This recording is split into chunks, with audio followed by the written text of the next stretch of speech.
May direct question sa'yo dito, boy. Boy Letra. Kay Nobody, sabi niya, pwede ma-explain ni Boy Letra ang Christogram na Cairo? Magandang araw po mga kapuntos, at sa araw na ito po meron po akong tampok na video para sa inyo at sana ay magustuhan ninyo.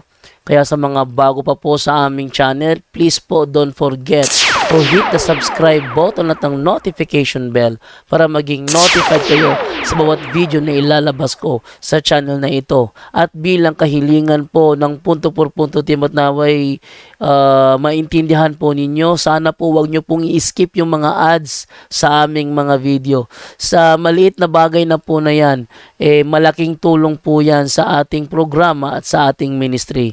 Sana po maunawaan po ninyo. Maraming salamat po, kaya wag na po natin patagalin. Simulan na po natin.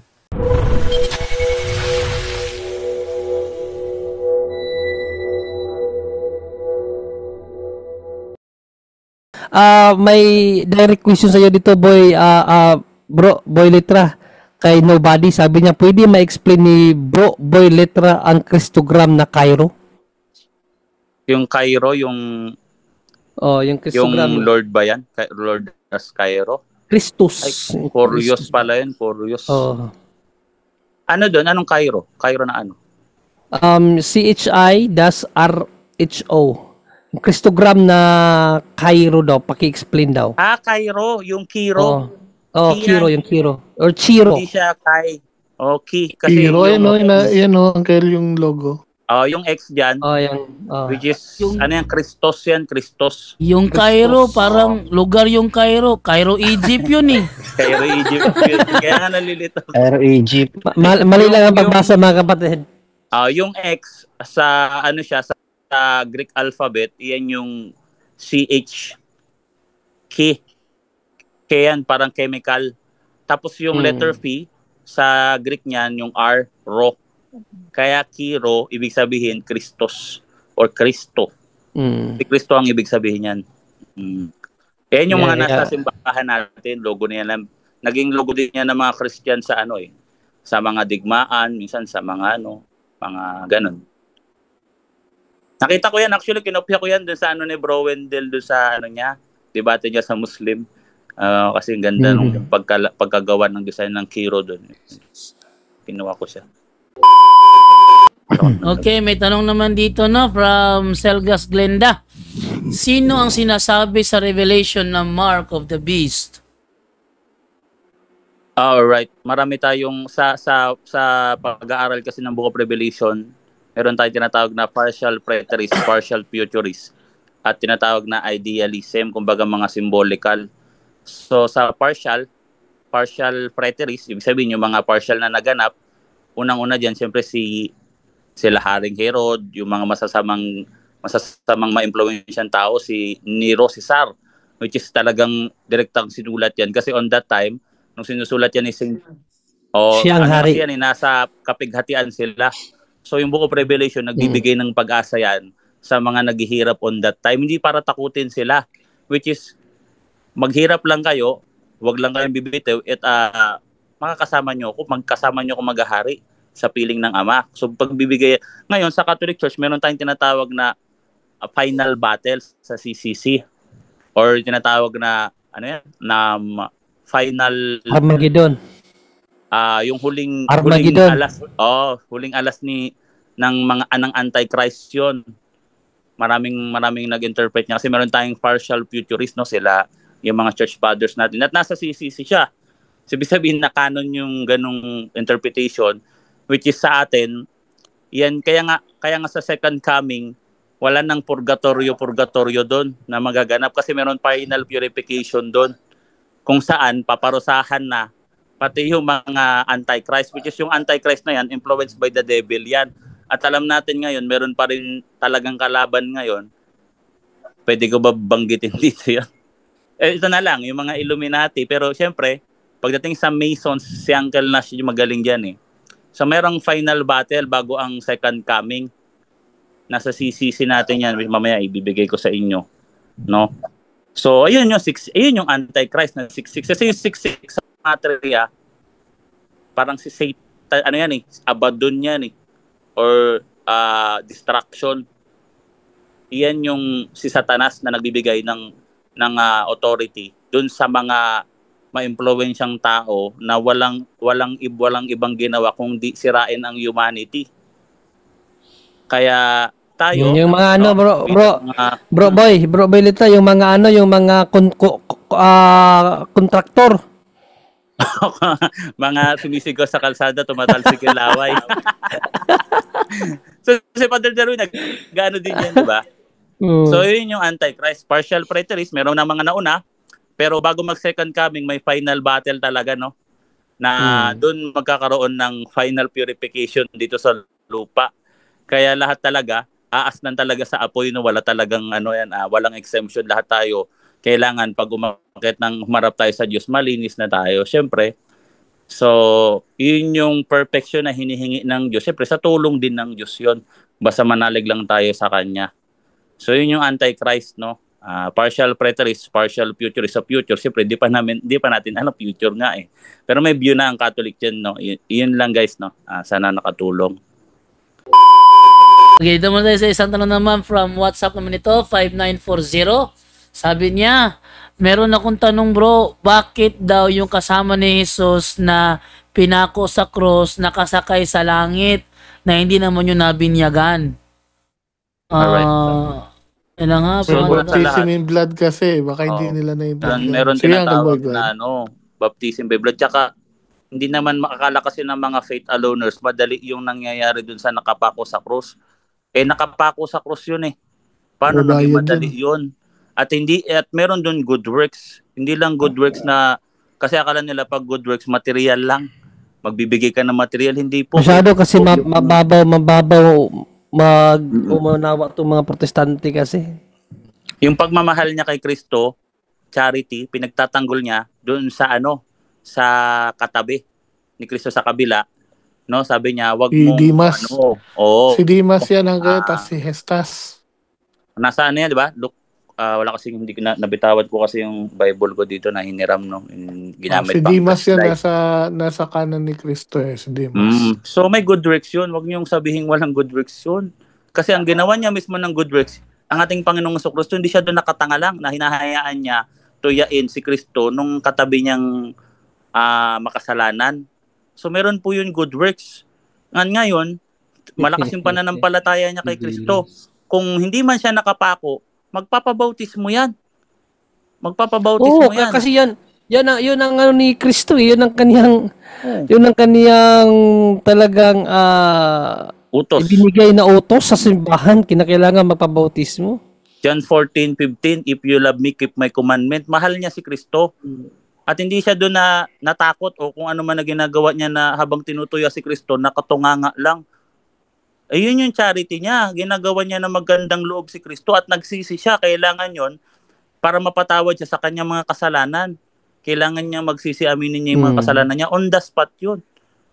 So siya yung nakanon as saints. Kinanon na siya ni Kristo na mapupunta ka talaga ng langit, no? Dadaling kita sa paraiso. So, alam niyo ba mga kapatid, sa komentary ng Catholic Answers, binasa ko yung komentary nila dyan. Ang komentary nila dyan, posible daw yun si Dimas, Kristiyano na yun. Ang komentary nila, posible na si Dimas Kristiyano na, sumunod na siya kay Kristo, tumalikod lang, bumalik sa pagnanakaw, pagkakawatan. Kasi, di ba sa John 6 na yung iniwanan siya, 12 lang na natira. Kasi sinabi niya, ako ang ipapakain ng kanyang katawan. So, di ba tumalikod lahat ng alagad niya? Sa Lucas 10 kasi marami na siyang alagad. Nagpadala na nga siya ng 72 disciples, di ba? Tagdadalawa. Tapos sa John 6, nung nangaral na siya about sa body niya na ipapakain, iniwanan siya, yung 12 lang natira. John 6:66, no? Ang nabasa ko sa komentary ng Catholic Answers, posible, hindi naman siya certain, posible na itong si Dimas pala, Kristiyano na nabinyagan na. May paliwanag sila kasi kung babasahin natin ang ang Matthew 13, sa mga alagad lang ni Kristo, ibinigay yung karunungan about sa paghahari ng Diyos. Diba sabi niya, sa kanila hindi ibinigay, sa inyo lang No, ang hiwaga, 'di ba sabi ni Kristo, ang hiwaga sa kaharian ng langit ay ibinigay sa inyo. So, ibig sabihin sa mga alagad, hindi sa kanila. Hindi kasali ang mga hindi alagad ni Kristo. Ang tricky kasi yung pahayag ni Dimas doon sa krus, 'di ba? Anong sabi ni Dimas? Sabi niya, Jesus, kapag naghahari ka na, alalahanin mo ako. So ang komentary ng Catholic Answers doon, saan nakuha ni Dimas ang idea na si Kristo ay maghahari? Hindi nga pinapasabi ni Kristo habang nandun pa siya, nangangaral pa siya, hindi niya pinapasabi kung sino siya, di ba? Sa mga alagad lang. Kaya nga sabi sa Mateo 3:11 na ang paghahari ang waga ng paghahari sa langit ay ibinigay sa inyo, hindi sa kanila. Ibig sabihin, sa mga alagad lang. So, paano daw nalaman ni Dimas yung paghahari ni Kristo? Gayong isa siyang kawatan. Kaya ang ano ng mga Catholic Answers sa Amerika, ang kanilang komentary, posible na si Dimas na binyagan na yung ginawa niya sa cross confession na lang yun. Yun ang nabasa ko sa article nila. Pero, commentaries lang naman yun. Marami kasing komentary eh. O kasi doon that time talaga yung 12 apostle talaga yung pinabigyan ng divine revelation eh. Apostle lang, hindi kasali ang mga tao, 'di ba? Sabi nga niya sa Lucas na sabi nga ng mga alagad, Panginoon, bakit ka nagsasalita sa mga tao ng talinghaga?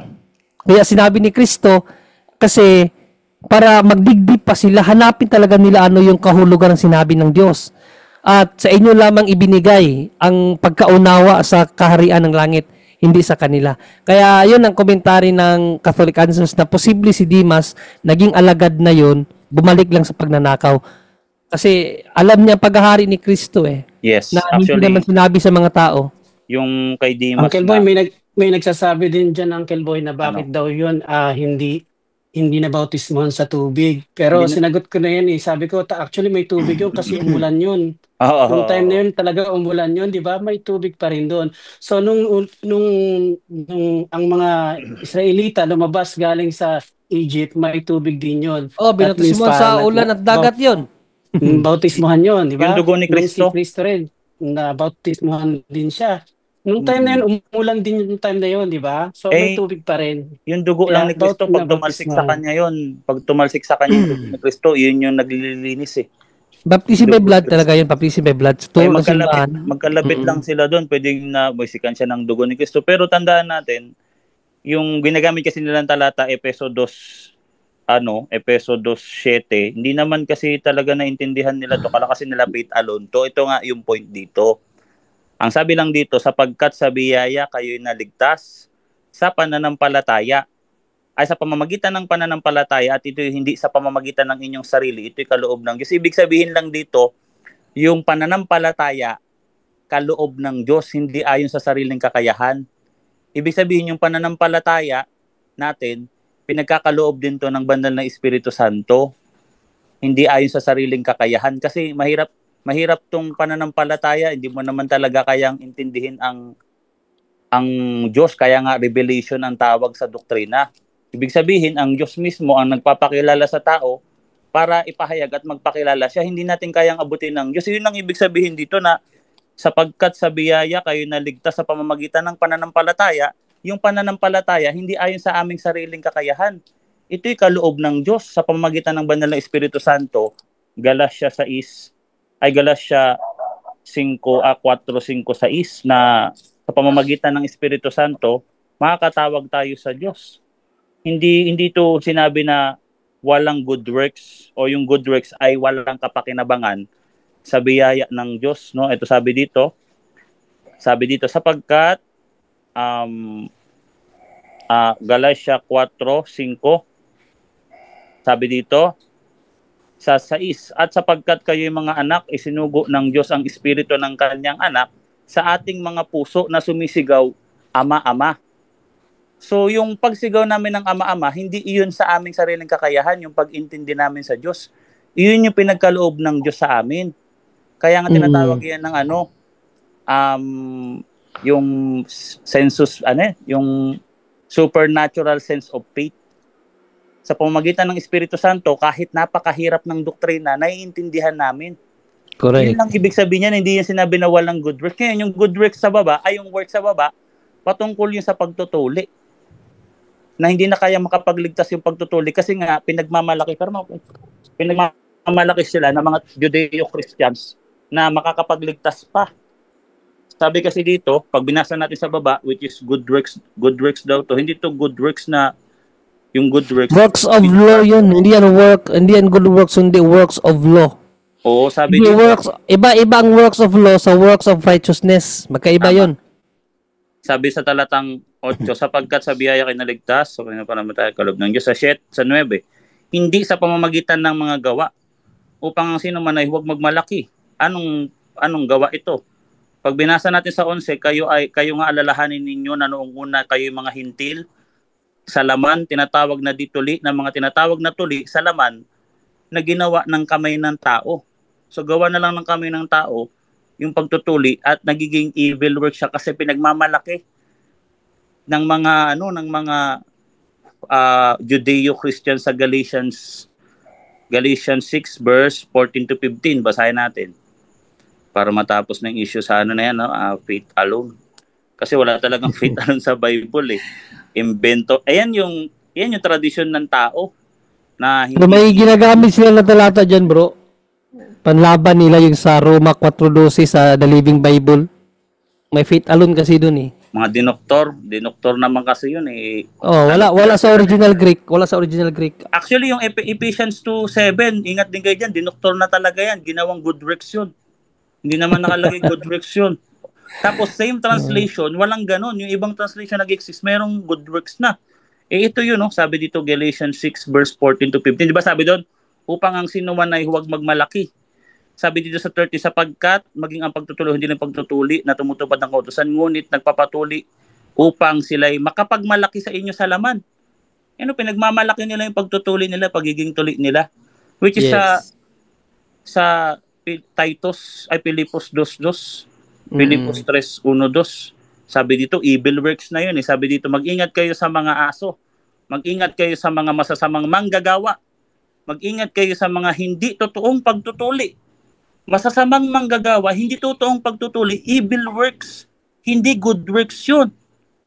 Kasi hindi mo nang pwedeng ipagmamalaki yun. Sa Roma, bawal mo ipagmalaki na ikaw naligtas para masabi sa kapwa mo na tinanggal na ikaw ay ginapas. Gagapasin ka rin ng Diyos. Kailangan tayo ay maging humble, no?